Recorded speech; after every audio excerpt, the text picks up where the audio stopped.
Alhamdulillah Rabbil Alamin. Wassallallahu ala sayyidina Mustafa wa alihi al-muqtadabin al-ma'sumin. Alhamdulillah ala a'da'i. Amin ya rabbal alamin. Allahumma kun wali ihsan sallallahu alaihi wa sallam. Hadhihi sa'ati wa hadiyan wa hadidan wa hidan nasiran arbuka Tuhanku birahmatika ya Allah durana wa durakum isyahadatil mamin Sayyid Islam. Menjelang masuknya Ayyamul Arba'in, semoga kita semua termasuk orang-orang yang membela dan mencintai dan berada di jalan Al-Aqdah Islam dan memerangi serta membenci dan menentang para musuh-musuh Al-Aqdah Islam dan juga orang-orang yang membela mereka dari para pembunuh dan orang-orang yang mempersiapkan jalan bagi syahidnya Islam, serta orang-orang yang mengikuti jalan-jalan para pembunuh Islam dan perang dan tentang dan terlepas diri dari mereka. Qala Amirul Mu'minin Imamul Wahidin Maulad Mu'min Sayyidul Hamidin Ibnu Abi Thalib alaihi salam, idza lam yakun matihu fala tubal. Imam Ali alaihissalam dalam hikmah yang ke-70 mengatakan, kalaulah kalian tidak mendapatkan apa yang kalian inginkan, maka janganlah ragu dengan apa yang kalian dapatkan saat ini. Jika kalian tidak sampai pada hasrat kalian, jika kalian tidak sampai pada hajat kalian, jika kalian tidak sampai pada maksud yang kalian tidak tuju, maka janganlah kalian bimbang, janganlah kalian sedih, janganlah kalian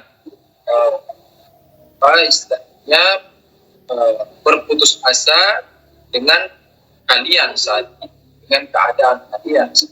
Hadis ini jika kita mencoba, maka dari hadis Imam Ali alaihissalam ini kita bisa merasakan dan kita bisa mendapati bahwa isi kandungan dari riwayat ini semacam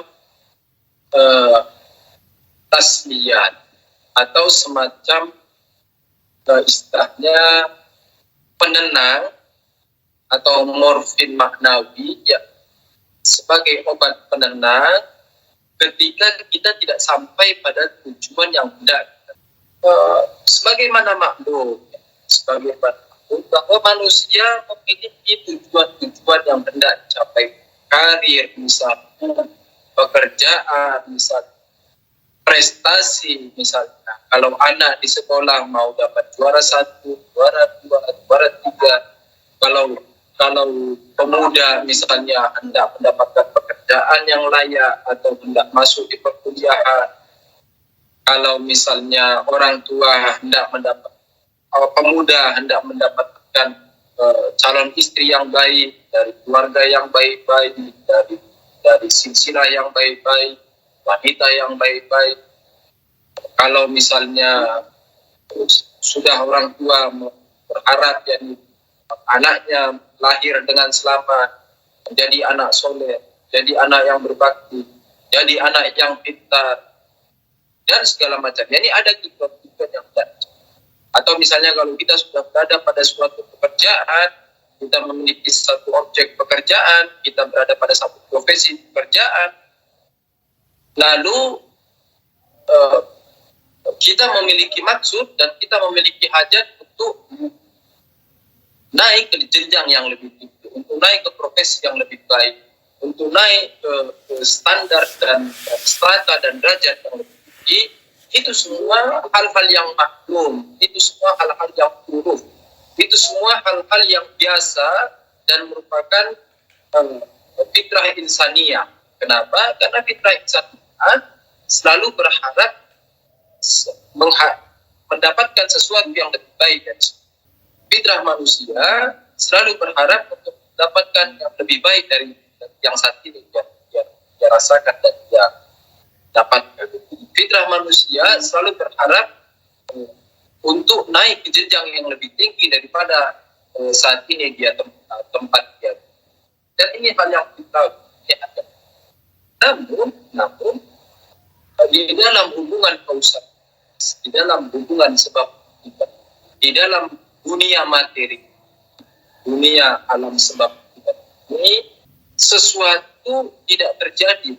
Sesuatu tidak terjadi dengan sekedip mata, sesuatu tidak terjadi dengan membalikkan telapak tangan, melainkan untuk sampai pada suatu tujuan, untuk sampai pada hajat yang diinginkan, dibutuhkan syarat-syarat, diwajibkan dan diharuskan tiadanya penghalang. Kenapa? Karena sekalipun syarat-syarat terpenuhi, namun jika ada penghalang, maka tentu tujuan itu tidak akan terlaksana. Contoh misalnya, kita mau membakar kertas, koreknya ada dan koreknya tidak basah, kertasnya juga ada dan kertasnya tidak basah, kertasnya jaraknya juga sudah sesuai antara korek dengan kertas, jaraknya sudah sesuai, syarat-syarat terpenuhi. Namun ada penghalang. Apa penghalangnya? Ada angin yang berhembus, sehingga ketika korek akan mendekati si ketika api akan mendekati kertas, tertiup angin lalu api mati.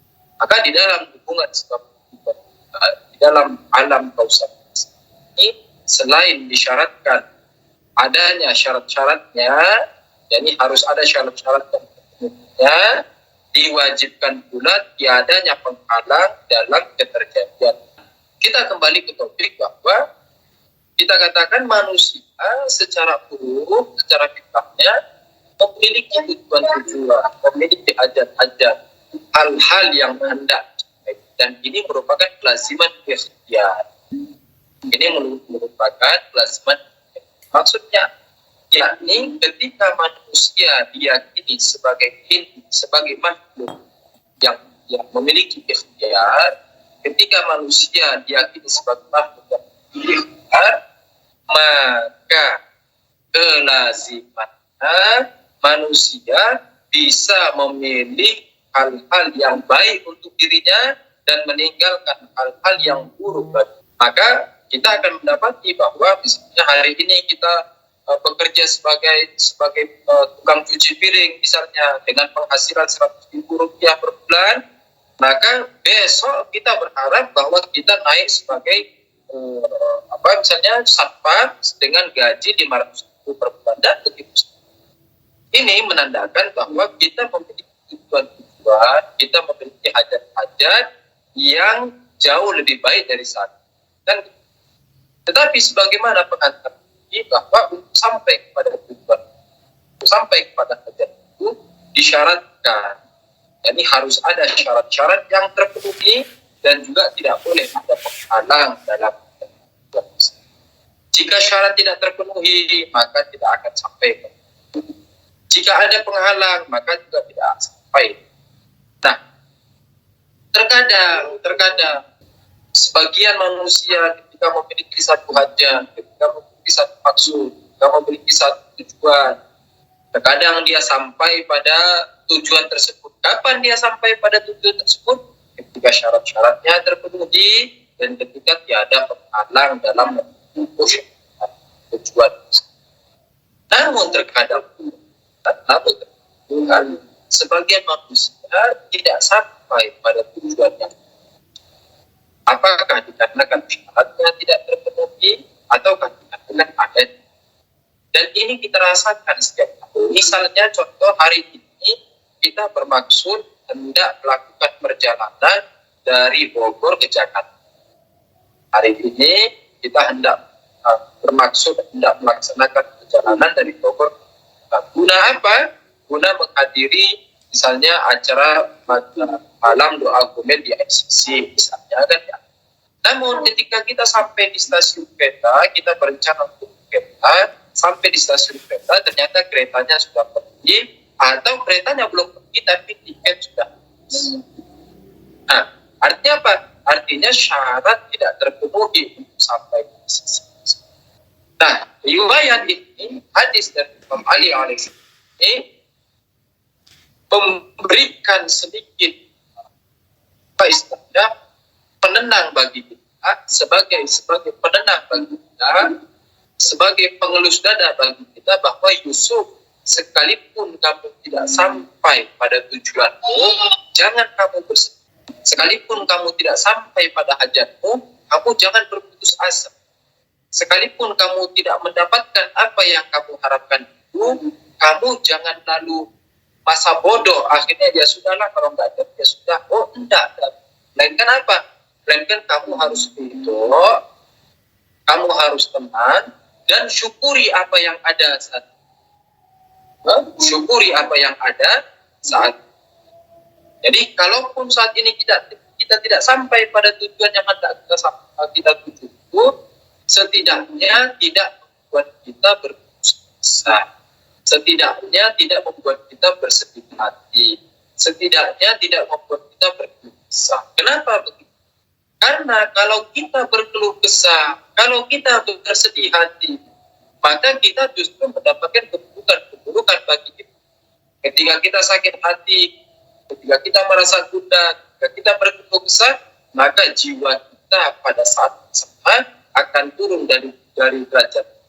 Ruh kita akan buruk pada tajasub. Dan kita bisa merasakan sebagaimana orang yang misalnya mau mendapatkan suatu pekerjaan, lalu melamar pekerjaan tersebut, ternyata ditolak, pada akhirnya ditolak, lalu dia stres, sakit hati, stres, pusing, akhirnya jadi gila misalnya. Akhirnya jadi gila. Nah, kalau seandainya dia ridho dengan hati, kalau seandainya dia tenang menghadapi hati, kalau seandainya dia tidak stres menghadapi hati, kalau seandainya dia tidak berkeluh kesah dan bersedih menghadapi itu, mungkin pada saat ini dia tidak akan dia malah dia bisa lagi mengajukan untuk kedua kalinya, ketiga kalinya, keempat kalinya, ke 1000 kalinya bisa. Tetapi ketika sudah gila, bahkan tidak ada jalan. Kalau sudah gila, gimana mau daftar? Artinya ketika dia bersedih hati dan sebagainya, berkeluh kesah, justru dia menutup jalan sampai pada tujuan tersebut. Justru dia menutup jalannya untuk naik ke jenjang. Karena untuk sampai pada suatu ada waktu, ada zaman, di mana terkadang pada waktu tertentu kita tidak bisa sampai di situ. Namun itu tidak bermakna bahwa kita selamanya tidak akan sampai. Oh tidak, bisa saja akan mundur 2 hari, 3 hari, 4 hari, sedetik, sejam dan seterusnya. Contoh misalnya kayak tadi kalau kita mau ke Bogor, dari Bogor mau ke Jakarta, pada saat kita sampai di stasiun ternyata kereta sudah berangkat, atau misalnya ternyata tiket sudah habis. Berarti apa? Berarti kita terlambat atau terundur sehari, sejam, 2 jam, 3 jam. Tetapi kan bukan bermakna bahwa kita tidak bisa ke ICC selamanya kan.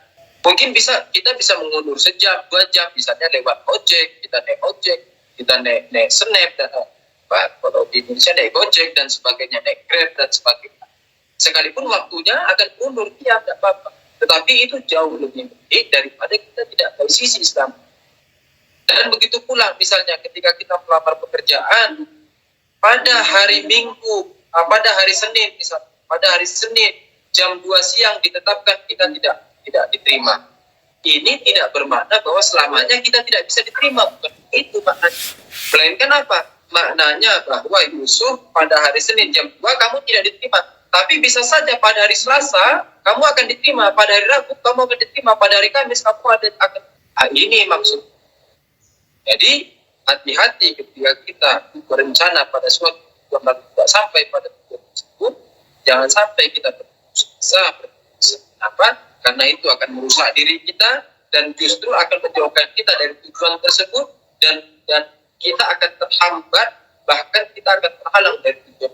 Ini ringkasan atau syarat yang bisa kita maknai dari ibadat yang disampaikan.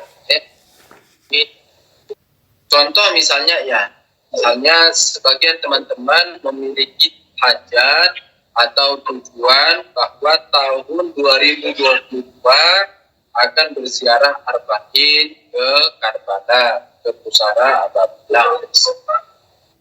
Namun ternyata pada tahun 2022 terjadi COVID misalnya, atau tiket habis misalnya, atau bulan, sehingga pada tahun 2022 ini kita tidak bisa berangkat ke ziarah. Contoh, ya, maka apa? Riwayat ini mengatakan jangan berputus asa, jangan berputus asa. Kenapa? Karena ketika kita berputus asa, maka bisa saja kita sama sekali tidak pernah berziarah Imam Husain alaihi salam. Jadi ilal abad kita tidak akan berziarah.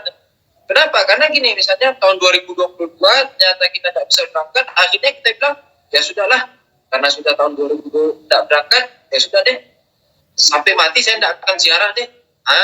Ini justru bahaya. Ini namanya putus asa. Tetapi ketika di dalam hati kita mengatakan, ya Imam, saya sudah menyiapkan, ternyata tahun ini belum bisa berangkat, insya Allah tahun depan saya siapkan. Nggak bisa tahun depannya saya siap. Nggak bisa tahun depannya saya tetap niat akan berziarah kepada ini ya. Oke? Kita minggu ini satu riwayat saja, insya Allah. Satu riwayat ini juga kalau diterapin, insya Allah tidak akan ada orang syiah yang tidak. Satu riwayat ini kalau diterapin tidak akan ada orang syiah yang sehat. Tanya Ustaz. Betul. Semisal kita punya keinginan ya, sesuatu yang baik sih, sesuatu yang baik. Misalnya, contoh membantu orang lain gitu kan, saudara-saudara mukmin. Tapi kita sudah berusaha sekemampuan kita, tapi ternyata langkah atau tindakan yang kita mau lakukan itu harus didukung oleh sebab-sebab lain maksud saya. Misalnya komunitas harus siap, kemudian orangnya juga mau dibantu misalnya kan.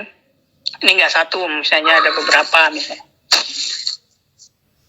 Nah, terkadang sudah punya semangat yang besar, tapi lah seperti kuda aja gitu, kuda pedati ditanjakan, nah kita ini dorong pedatinya, tapi kudanya nggak jalan-jalan ya, pedatinya juga nggak jalan. Kadang-kadang kesel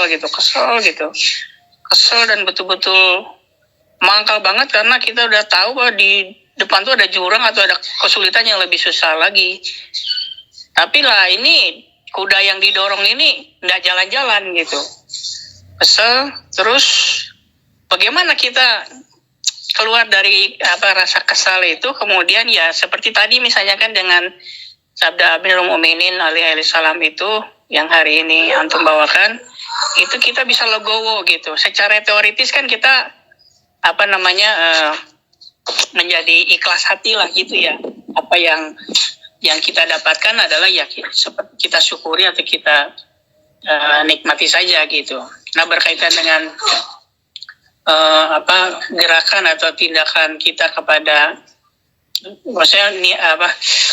sesuatu yang positif lah untuk orang lain kita, tapi tidak bisa digerakkan gitu. Sementara kita sudah melihat bahwa kalau ini tidak bergerak, banyak sekali mafsadat di depan itu semacam gitu. Nah, kadang-kadang mangkalnya tuh, kesalnya tuh kesal banget gitu.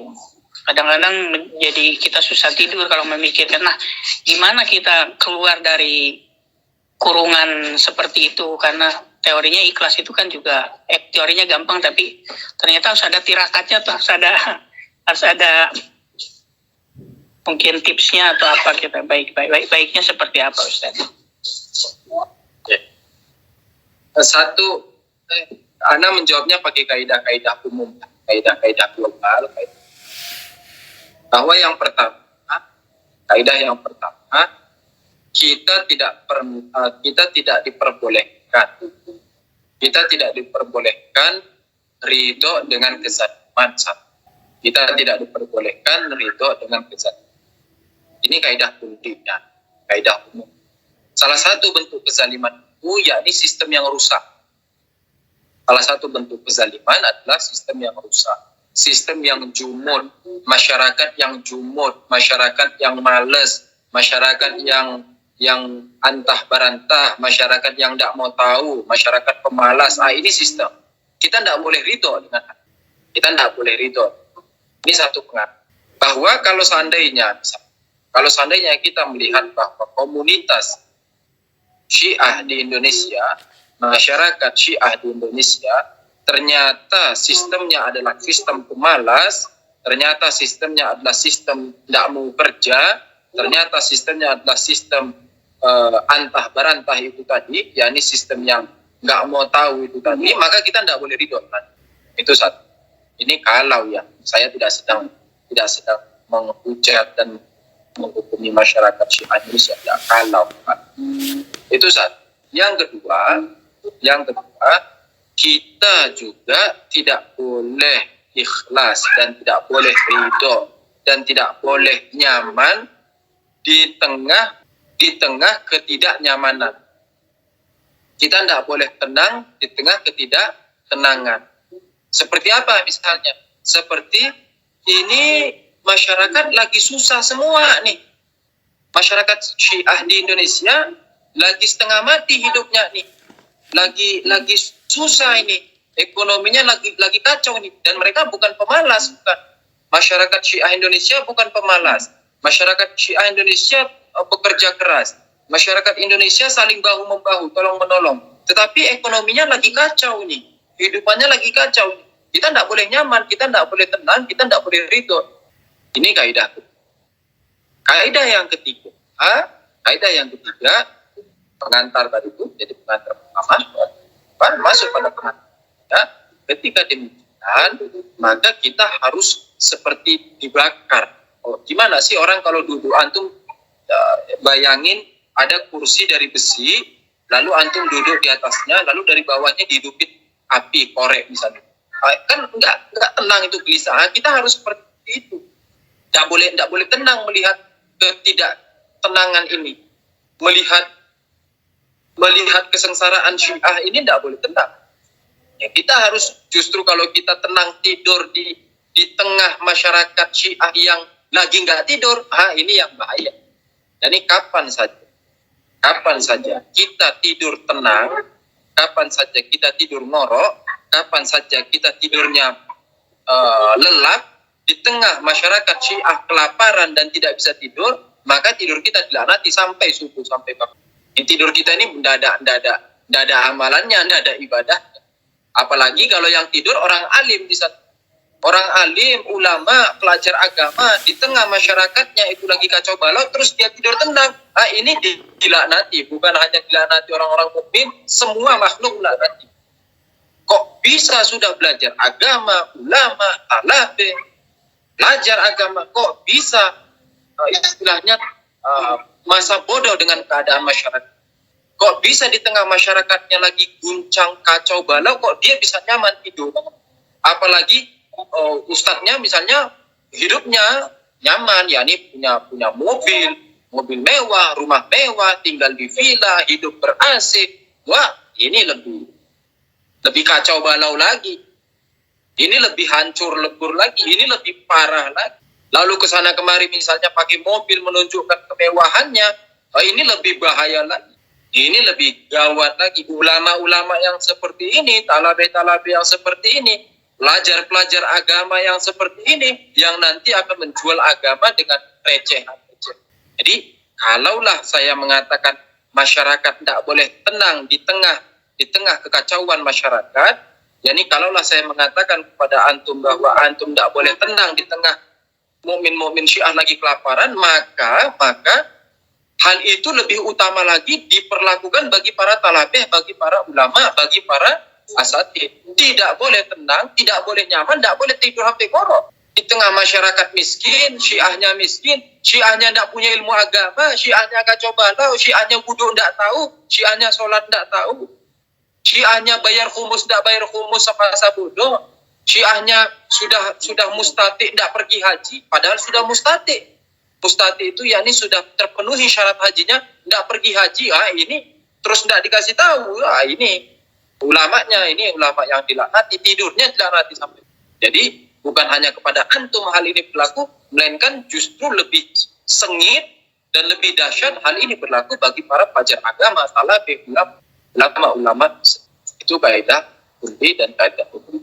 Lalu bagaimana ketika kita sudah berupaya nih, kita sudah melakukan upaya-upaya kinerja, kiat-kiat untuk kita saat ini sudah dalam kita pribadi, ya, contoh misalnya Yusuf saat ini sudah dalam keadaan aman, dalam keadaan garis hijau misalnya, dalam keadaan tenang. Lalu Yusuf mau membantu, mau menarik tangan sesama. Namun ternyata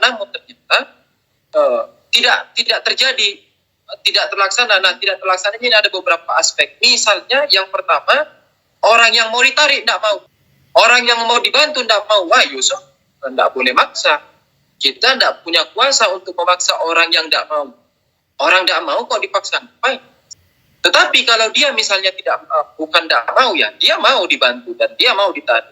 Lalu kita juga mau menarik, ternyata ada penghalang-penghalang. Nah, penghalangnya ini yang harus diselesaikan. Penghalangnya ini yang harus dibabat. Penghalang-penghalang ini biasanya adalah sistem. Penghalang-penghalang ini biasanya adalah sistem. Maka sistemnya yang harus dirubah. Sistemnya yang harus dibenahi. Misalnya contoh, kita punya lembaga keuangan misalnya di Indonesia. Contoh bahwa kita memiliki lembaga keuangan di Indonesia, di mana lembaga keuangan ini fungsinya misalnya untuk membantu orang-orang fakir Syiah, atau untuk membantu pendidikan pendidikan anak-anaknya Syiah yang tidak mampu. Tetapi ternyata hal ini tidak terjadi. Kenapa? Misalnya karena hal-hal yang tidak diinginkan, misalnya penyaluran dana yang tidak sesuai dan sebagainya. Ini kan penghalang nih. Dan penghalangnya kan sistemnya yang mesti dibenahi. Atau misalnya mendahulukan satu kelompok dari kelompok yang lain. Ini juga tidak benar. Di mana ada mendahulukan satu kelompok dari kelompok yang lain? Ketika dia mukmin, ketika dia Syiah, sama pukulannya sama, pukulan rata. Bukan karena dia masuk di Yayasan Mulo Sadro maka dia didahulukan. Oh enggak. Saya mau mendahulukan dulu yang kelompok-kelompok Mulo Sadro. Loh, bukan itu takarannya, bukan itu standarnya, bukan itu ukurannya. Lalu ukurannya apa? Ukurannya adalah siapa yang lebih butuh. Ukurannya siapa yang lebih kecekik nih. Ya, kalau ada orang yang sudah kecekik, udah mau mati, tetapi dia ada di kelompok fulan misalnya, lalu di kelompok Mulo Sadro, di kelompok Yayasan Mulo Sadro tidak tercekik, cuman ya haus-haus dikit aja. Lalu kita mendahulukan yang kelompok Mulo Sadro, padahal di situ udah kecekik mau mati. Ini juga tidak benar. Ini salah kaprah. Bubarin Mulo Sadronya, dibubarin. Nggak benar kalau ada. Ini strukturnya dihabisin. Ini jadi sistem mesti perhatikan. Kinerja kita mesti perhatikan, organisasi kita mesti dibenerin, dirapiin, dicantikin. Ingat tujuan awal apa? Misalnya contoh, kita buat lembaga, misalnya kita bareng-bareng, ada berapa orang kita di sini, ada 10 orang, kita buat lembaga bareng-bareng. Nama lembaganya misalnya lembaga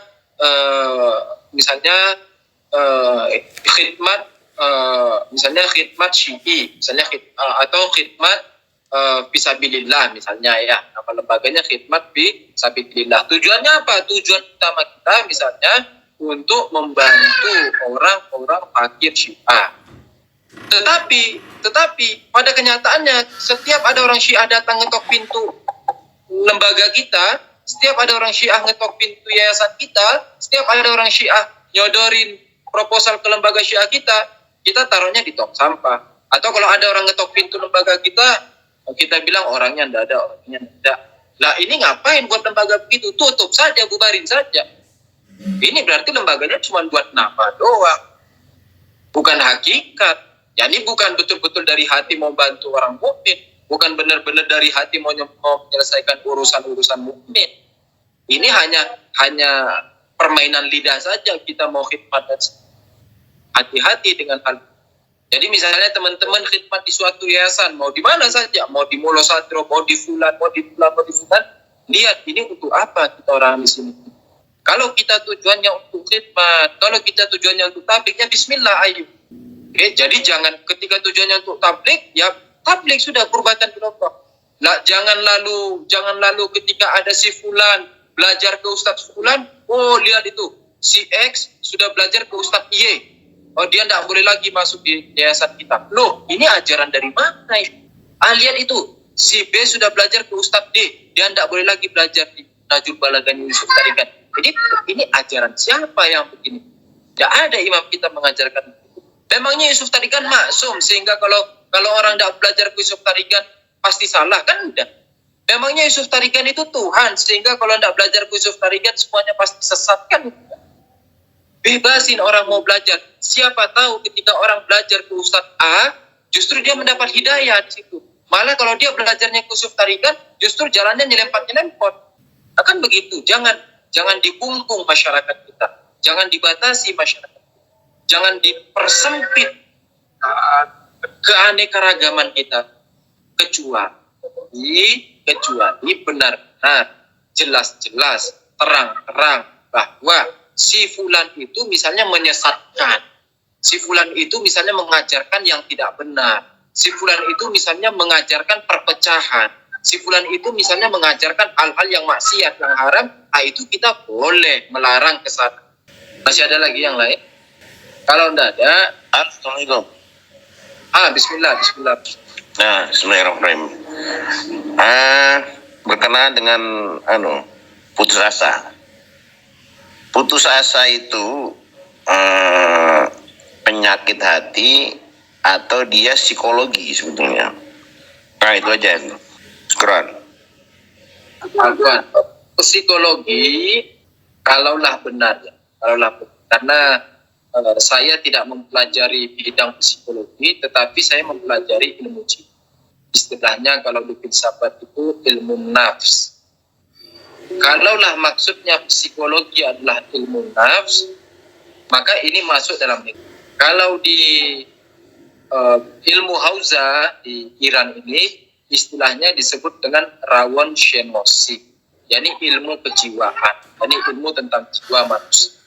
Kalau psikologi maksudnya itu, maka kita masuk dalam pembahasan bahwa putus asa ini juga masuk dalam ilmu nafs. Putus asa ini masuk dalam ilmu jiwa.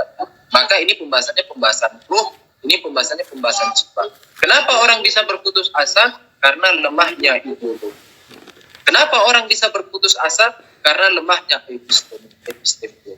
Epistemologi ini kerangka dasar.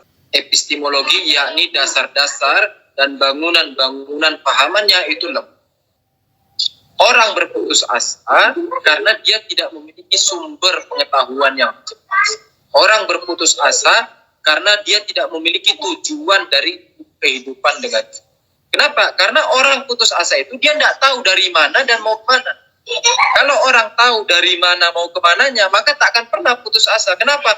Karena kita darinya itu dari Allah Ta'ala sumber-sumber paling suci, dan akan kembali ke Allah Ta'ala sumber-sumber paling suci dan tujuan-tujuan paling suci.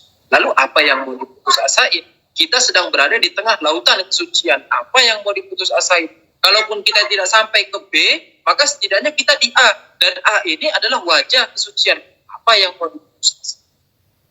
Jadi sebenarnya putus asa itu, makanya Anda bilang, psikologi Anda tidak paham psikologi apa, tapi kalau maksudnya adalah rawon shirosi atau ilmu kejiwaan, maka putus asa itu dalam ranah ilmu jiwa atau yang di dalam filsafat diistilahkan dengan ilmu nafs.